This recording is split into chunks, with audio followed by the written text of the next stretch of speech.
Bismillahirrahmanirrahim. Assalamualaikum warahmatullahi wabarakatuh. Alhamdulillahirabbil alamin wa bihi nasta'in ala umurid dunya waddin. Wassalatu wassalam ala asyrofil anbiya'i wal mursalin sayyidina wa maulana Muhammadin wa ala alihi wa sahbihi wasallam. Amma ba'du. Baik, saya atas nama Khairul Kurniasyah dari Prodi Pendidikan Bahasa Inggris NIM 188235040. Di sini saya akan menerangkan tentang Quran surah Al-Hasyr ayat 18 sampai 24 untuk menyelesaikan tugas UAS Pendidikan Agama tahun 2024.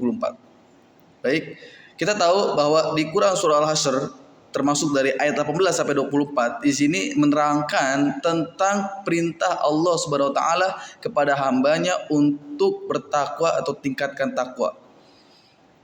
Dari ayatnya yaitu A'udzubillahi minasyaitonirrajim. Bismillahirrahmanirrahim.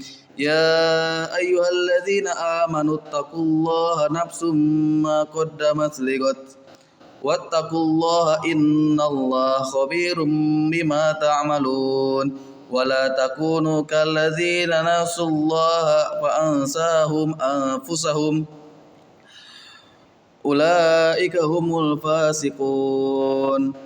La yastawi ashabun nari wa ashabul jannah.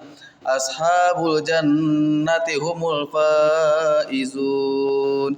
Law anzalna hadzal qur'ana ala jabalin la ra'aitahu khashi'an mutasaddian min khasyatillah. Wa tilkal amsalu nadribuha lin-nasi la'allahum yatafakkarun. Huwallahu allazi la ilaha illahu alimul ghaibi wasyahadah huwar rahmanur rahim. Huwallahu allazi la ilaha illahu al-malikul quddusus salamul mu'minul muhaiminul azizul jabbarul mutakabbir. Subhanallahi amma yusyrikun. Huwallahul khaliqul bari'ul musawwiru lahul asmaul husna yusabbihu lahu ma fis samawati wal ard wa huwal azizul hakim. Shadaqallahul azim. Baik, dari ayat 18 sampai 20 menurut Ibnu Katsir volume 7 karangan Syekh Abdullah, beliau mengatakan dalam kitabnya bahwa ayat 18 sampai 20 itu menerangkan tentang atau perintah Allah kepada hambanya untuk bersikap takwa, untuk tanamkan takwa, untuk meningkatkan takwa dalam jati diri manusia. Kenapa? Karena manusia hidup di dunia ini tidak lain tidak rupa yaitu hanya untuk bertakwa, hanya untuk beribadah. Takwa adalah sebagian besar, salah satu peran besar, salah satu bagian besar dari keimanan, dari kita bukti, kita cinta dan sembah kepada Allah Subhanahu wa taala. Dan apa itu takwa? Definisi sederhananya adalah takwa adalah mengikuti perintahnya dan menjauhi larangannya. Mau itu dari dosa besar ataupun dosa kecil ataupun dosa yang apapun juga, tapi yang pada intinya kita melakukan perintahnya karena Allah, kita menjauhkan larangannya karena Allah, dan itulah yang bisa dikatakan takwa. Tapi kalau misalkan apapun itu, kalau kita lakukan dari mendekatkan diri kepada Allah, dari kita mengikuti perintahnya, dari kita menjauhi larangannya, kalau niatnya bukan karena Allah, maka itu bukan takwa. Kenapa? Karena kita takut itu hanya kepada Allah, nggak ada takut kepada makhluk, kita itu hanya takut kepada Sang Khalik. Jadi kalau misalkan kita bertakwa atau melakukan aktivitas bukan karena Allah, tidak diniati ibadah, maka nilainya bukan jadi ibadah. Dan kalau tidak jadi ibadah, maka dia hanya tinggal di dunia. Maksudnya amalnya atau hasilnya hanya bisa dirasakan di dunia, tapi di akhirat tidak. Kenapa? Karena yang dibawa di akhirat itu salah satunya adalah cuma amal ibadah. Apapun yang ada di dunia, mau harta ataupun selain dari ibadah, maka dia tidak bisa dibawa kecuali hal-hal yang sudah diterangkan oleh dari hadis Nabi kita Muhammad sallallahu alaihi wasallam. Dan ayat selanjutnya dari ayat 21 sampai ayat 24 itu menerangkan tentang keesaan Allah, keagungan Allah, dan menyebutkan salah satu Asmaul Husna yang ada pada Allah Subhanahu wa taala. Dengan tujuan itu salah satu mengagungkan Gusti Allah supaya orang-orang beriman, orang-orang yang bertakwa, orang-orang yang sedang membaca Al-Quran dan dia ingin mentadabburkan Al-Quran atau ingin mengamalkan apa yang ada dalam Al-Quran, tersentuh hatinya dan cinta kepada Allah Subhanahu wa taala, lebih cinta lagi. Kenapa? Karena dengan ucapan, dengan ayat itu kita lebih mengetahui siapa Tuhan kita dan memiliki keagungan sebesar apa Tuhan kita, yaitu Allah Subhanahu wa taala. Dengan begitu, dengan kita lebih mengenal Tuhan kita, dengan kita lebih cinta kepada Tuhan kita, maka jalan kita ke surga akan lebih mudah. Kenapa? Karena kuncinya kita masuk surga adalah ucapan la ilaha illallah, tiada Tuhan selain Allah. Maka perlu kita ketahui, perlu kita waspadai dalam hidup ini. Ingat, kita hidup di dunia hanya sementara, dan kita hidup di dunia hanya untuk beribadah.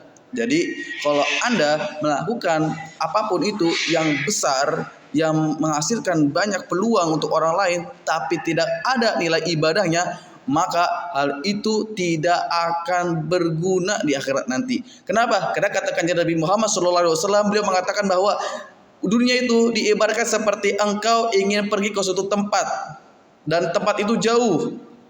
Dan maka sebelum kau sampai ke tempat itu, kau beristirahat dulu sejenak di suatu tempat.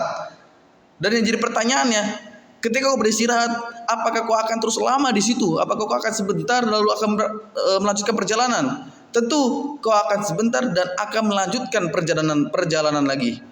Ini dunia diumpamakan seperti tempat peristirahatan engkau dalam perjalanan, dalam menuju suatu tempat. Dan suatu tempat disinilah yang menjadi tujuan kau adalah diibaratkan akhirat. Maka dunia itu hanya sementara. Kalau engkau melakukan suatu perkara yang tidak ada nilai ibadahnya, yang engkau melakukan atau bahkan kau lupa kepada jati diri manusia, kenapa bisa ada di dunia ini, itu sangat rugi. Walaupun kau kaya raya, walaupun kau memiliki kecerdasan yang luar biasa, walaupun kau memiliki karir yang tinggi, walaupun kau memiliki jabatan yang tinggi, tapi ketika tidak ada nilai ibadah, engkau mati, hal itu tidak berguna sama sekali.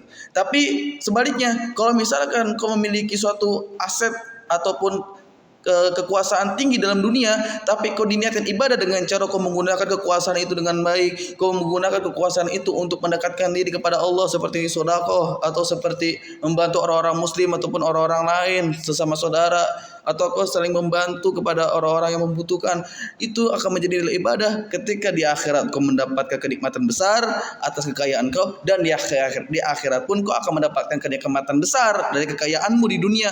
Kenapa? Karena kekayaanmu emang tidak bisa dibawa, tetapi tindakanmu yang diniatkan karena Allah, itulah yang bisa dibawa di akhirat nanti.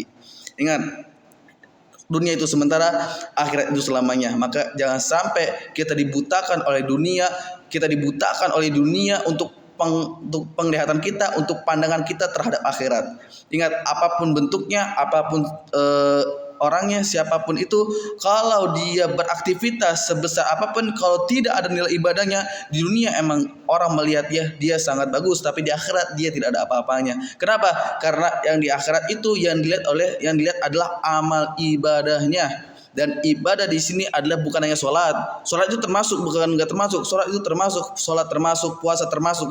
Cuman bukan hanya itu saja. Selain daripada itu, kayak kita melakukan suatu belajar, kayak misal kita kuliah ataupun ngaji, kita diniatkan karena Allah, maka itu jadi ibadah. Walaupun itu bukan belajar agama. Kalau ngaji oke, belajar agama. Tapi kalau kuliah misalkan, kuliah nggak belajar agama, misalkan dia belajar yang lain, tapi diniatkan karena Allah, itu bisa jadi ibadah. Karena dalam perintah Allah juga sudah menganjurkan, bahkan Nabi kita juga menganjurkan kepada umat ya untuk belajar, untuk menuntut ilmu. Ilmu itu apa saja, selagi ilmu itu baik, kita tuntut, maksudnya kita pelajari dan diniatkan karena Allah, maka itu sama saja kita dapat nilai ibadah dalam perjalanan kita dalam mencari ilmu. Maka oleh sebab itu dari Quran surah Al-Hasyr ayat 18 sampai ayat 24, di sini kita dapat mengambil kesimpulan bahwa ayat tersebut mengingatkan kepada kita untuk menjadi orang yang bertakwa, tingkatkan takwa kita, dan untuk menambah cinta kita kepada Allah Subhanahu wa taala dengan mengenal nama Asmaul Husna, dan dengan mengenal lagi lebih dalam, yaitu Tuhan kita Allah Subhanahu wa taala. Baik, cukup sekian dari saya, kurang lebih mohon maaf. Wabillahi taufiq wal hidayah. Wassalamualaikum warahmatullahi wabarakatuh.